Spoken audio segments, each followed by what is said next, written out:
Okay, ಇವಾಗ ಏನು ಗೊತ್ತಾ, ನಾವು ಹಿಂದಿನ ಕಾಲದವರೆಲ್ಲ ಹೇಳಿ ಚೆನ್ನಾಗಿ ಓದು ಮಗ, ಒಂದು ಗೌರ್ಮೆಂಟ್ ಜಾಬ್ ತಗೋ ಮಗ ಅಂತ ಹೇಳೋರು. ನಮ್ಮ ಶ್ರೀರಾಮ್ ಬ್ರದರ್ ಹೆಂಗೆ ಹೇಳ್ತಾ ಇದ್ದಾರೆ ಅಂತ ಹೇಳಿದರೆ, ನಿಮ್ಗೆ ಏನು ಗೊತ್ತದು ವಿಡಿಯೋ ಮಾಡೋಕ್ಕೆ ಅಷ್ಟೇ, ವಿಡಿಯೋ ಮಾಡಿ ಅರ್ನ್ ಮಾಡಿ, ಆ ರೀತಿ ಆಗಿದೆ ಇವಾಗಿನ ಜನ್ರೇಷನಲ್ಲಿ. ನೀವು ಹೇಳಿದ್ರಲ್ಲ ಓದಬೇಕು ಕಲಿಬೇಕು ನಮಗೂ ಹೇಳಿದರು. ಒಂದು ಸಿಂಪಲ್ ಉದಾಹರಣೆ ತಗೊಳ್ಳೋಣ. ನೀವು ಯಾರಾದರೂ ಒಬ್ಬರು ಒಂದು ತಿಂಗಳು 30,000 ರೂಪಾಯಿ ಜಾಬಿಂದ ಮಾಡ್ಬೇಕಂದ್ರೆ ಎಷ್ಟು ಕಲಿಬೇಕು ಅವರು?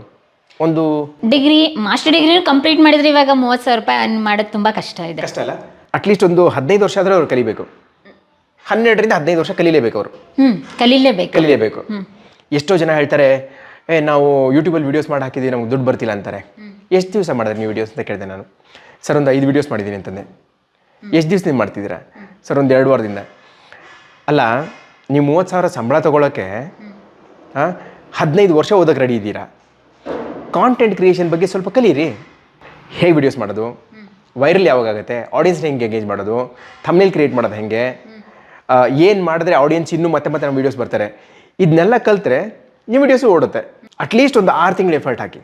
ಪ್ರತಿ ತಿಂಗಳು ಒಂದು ವಾರಕ್ಕೆ 2 ವೀಡಿಯೋಸ್ ಹಾಕ್ಕೊಂಡೋಗಿ. ಒಂದು 30-50 ವೀಡಿಯೋಸ್ ನಿಮ್ಮ ಚಾನಲ್ ಆದಮೇಲೆ ನಿಮಗೆ ಒಂದು ಐಡಿಯಾ ಬರುತ್ತೆ, ಓ ವೀಡಿಯೋಸ್ ನಂಗೆ ಓಡ್ತಾ ಇದೆ, ಈ ವೀಡಿಯೋಸ್ ಓಡ್ತಿಲ್ಲ. ಅವಾಗ ಯಾವ್ದು ಓಡ್ತಿದೆ ಅದ್ರ ಮೇಲೆ ನೀವು ಮಾಡ್ಬೋದು. ಅದಾದ್ಮೇಲೆ 30,000 ತಿಂಗಳಿಗೆ ನಿರಂತರತೆ ಇರಬೇಕು, ಕಲಿತಾ ಇರಬೇಕು. ಕಲಿಯೋದಕ್ಕಿಂತ ಜಾಸ್ತಿ ಏನು ಅಂತಂದ್ರೆ ಇಂಪ್ರೂವ್ ಮಾಡಕ್ಕೆ ರೆಡಿ ಇರಬೇಕು. ಅಲ್ಲಿವರೆಗೂ ಪ್ರತಿ ವರ್ಷನೂ ನಿಮಗೆ ಸ್ಕೂಲ್ ಫೀಸ್ ಕಟ್ಟೋದಕ್ಕೆ ತುಂಬಾ ಸ್ಟ್ರಗಲ್ಸ್ ಇತ್ತು. ಇನ್ಫ್ಯಾಕ್ಟ್ ನಮ್ಮ ಪೇರೆಂಟ್ಸ್ ಎಲ್ಲ ಬರೀ ಸಾಲದಲ್ಲೇ ಬೆಳೆದು ಬಂದವರು ಅಂತ ಹೇಳ್ಬೋದು, ಅಷ್ಟು ಓದಾಡಿದ್ದಾರೆ. ಆಯಿತು, 3rd ಇಯರ್ ಇಂಜಿನಿಯರಿಂಗ್ ಇರ್ಬೇಕಾದ್ರೆ ಆಕ್ಸೆಂಚರಲ್ಲಿ ಕೆಲಸ ಸಿಕ್ತು, ಕೆಲಸ ಮಾಡೋಕ್ಕೆ ಶುರು ಮಾಡಿದೆ. 1 ವರ್ಷ ಮುಗೀತು. ಆ ಟೈಮಲ್ಲಿ ನನ್ನ ತಂದೆಯವ್ರಿಗೆ ಒಂದು ಗಿಫ್ಟ್ ಕೊಟ್ಟೆ. ಅಪ್ಪ ಅಮ್ಮ, ತಂದೆಗೆ ಒಂದು ಪ್ಯಾಂಟ್ ಶರ್ಟ್ ಪೀಸು, ಅಮ್ಮಗೆ ಒಂದು ಸಾರಿ. ಅವರು ಬಂದಿದ್ರು ಬೆಂಗಳೂರಿಗೆ. ಬಂದಾಗ ಅಲ್ಲ, ಮುಂಬೈಯಲ್ಲಿ, ಅಲ್ಲಿ ಫಸ್ಟ್ ನನ್ನ ಪೋಸ್ಟಿಂಗ್ ಆಯ್ತು ಮುಂಬೈಲಿ. ಅವ್ರಿಗೆ ಬಾಕ್ಸ್ ಇದನ್ನು ಕೊಟ್ಬಿಟ್ಟು ಏನು ಹೇಳಿದೆ, ಇದು ತೊಗೊಳ್ಳಿ ಅಂತಂದ್ಬಿಟ್ಟು ಅದನ್ನು ಕೊಟ್ಬಿಟ್ಟು ಉಳಿದಿರೋ ದುಡ್ಡು ಏನಿತ್ತಲ್ಲ ಫಸ್ಟ್ ಮಂತ್ ಸ್ಯಾಲ್ರಿ ಅದನ್ನು ಕೊಟ್ಟೆ ಅವ್ರಿಗೆ. ನಮ್ಮ ತಂದೆಯವ್ರು ಒಂದು ಮಾತು ಹೇಳಿದ್ರು, ಯಾಕೆ ಇದ್ರ ಮೇಲೆ ಸುಮ್ಮನೆ ದುಡ್ಡು ಹಾಳು ಮಾಡೋಕೆ ಹೋದೆ, ಅದೇ ದುಡ್ಡು ಉಳಿಸಿದ್ರೆ ಸಾಲ ತೊಗೊಂಡಿರೋ ನಾವು ಕೊಟ್ಟಿರ್ಬೋದಾಗಿತ್ತಲ್ಲ ಅಂತಂದರು. ಇದು ಯಾವಾಗ ನಾನು ಜಾಬ್ ಸಿಕ್ಕು ನನ್ನ ಮೊದಲೇ ತಿಂಗಳು ಸ್ಯಾಲ್ರಿ ಬಂದಾಗ. ಅಷ್ಟಕ್ಕೆ ಅವ್ರು ಎಷ್ಟಾಯಿತು ಅಂತ ಕೇಳಿದ್ರು. ನಾನು ಯಾವತ್ತೂ ನಮ್ಮ ತಂದೆಗೆ ಹೆದರ್ಕೊಂಡು 1,000 ರೂಪಾಯಿ ಖರ್ಚು ಮಾಡಿದರೆ ಬರೀ 25% ದುಡ್ಡು ಮಾತ್ರ ಹೇಳ್ತಿದ್ದೆ, 250 ರೂಪಾಯಿ ಅಂತ ಅಷ್ಟೇ ಹೇಳ್ತಿದ್ದೆ.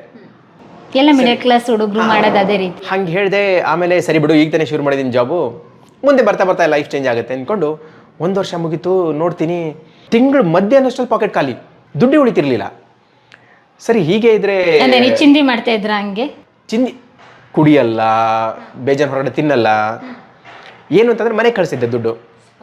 Okay, Mumbai cost of living ಜಾಸ್ತಿ,